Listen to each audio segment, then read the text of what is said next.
මේ කතාව යන්නේ 2009 මැයි 17 දවල් කාලේදී. මේක කියනවා මේගොල්ලෝ උදේවරුේ මේකේ ආරක්ෂක ලේකම්ගෙන් තමයි මේ කෝල් එක එන්නේ. ෂයින්ද සිල්ලට ඒ වෙලාවෙත්. එයා කියනවා ඒ කතා කරේ ලේකම් කියලා. මේක කියන්නේ එදා දිවා කාලේ මම දන්නෙත් නෑ. මම චීනේ හිටියේ. මට දැනුම් දුන්නේ නෑ. මේගොල්ලෝ සාකච්ඡාවක් කරලා තියෙනවා 17 වෙනිදා උදේ ICRC එකේ මේ හිටපු ප්‍රධානියා එක්කයි ඇම්නෙස්ටි ඉන්ටර්නැෂනල් ක්ෂමා ආයතනයේ නියෝජිතයත් අතුළුව ඊට පස්සේ බැසිල් රාජපක්ෂලා මහින්ද රාජපක්ෂ ගෝඨාභය සාකච්ඡාවක් කරලා තියෙනවා ත්‍රස්තවාදී නායකයන්ට යටත් වෙන්න අවකාශ සලසලා දෙන්න. මගේ නියෝග තිබුණේ LTTE සම්පූර්ණයෙන්ම අතුගාලා දාන්න. LTTE කියනවා ආමියකට යටත් වෙන්න බෑ තුන්වෙනි පාර්ශ්වයකට යටත් වෙන්නම් කියලා. නමුත් අපි ඒක හන්ද කැමති වුන්නේ නැහැ කියලා කතාවක් කියනවා. වර්ධිලා හරි ආමියකට යටත් වෙන්න කැමති වුණා නම් රාජපක්ෂලා නියෝග දෙනවා මේගොල්ලෝ බාර අරගෙන ජීවිත බේරන්න කියලා. එදා මේක මේ විදියට වුණා නම් එහෙනම් මේ වෙනකොට උතුම් නැගෙනහිර මහමැති කරලා ප්‍රභාකරන් මේගොල්ලෝ මේ ඔක්කොගේම ජීවිත බේරන්න තමයි 17 වෙනිදා මේ ජාතික වීරයා කියන මහින්ද රාජපක්ෂ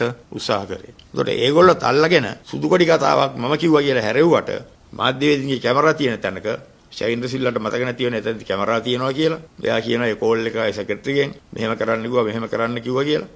එතනින් තමයි මාධ්‍යවේදීන්ගේ කන් වලට ගිහිල්ලා මේක ඔය කතාව ගොඩ නැගුණේ. ඒතකොට ඒගොල්ලන්ට මේ කරපු කටයුතු වලට අඩු දාන්න නැද්ද? අයි කමිෂන් එකක් තියලා මේවා ගැන හාරලා බලලා සොයන්න බැරි. මේවා ගැන කමිෂන් එකක් තියලා සොයලා බලන්න කියලා අපි ගෞරවයෙන් වර්තමාන ජනාධිපති ඇතුළු රජයෙන් ඉල්ලා සිටිනවා.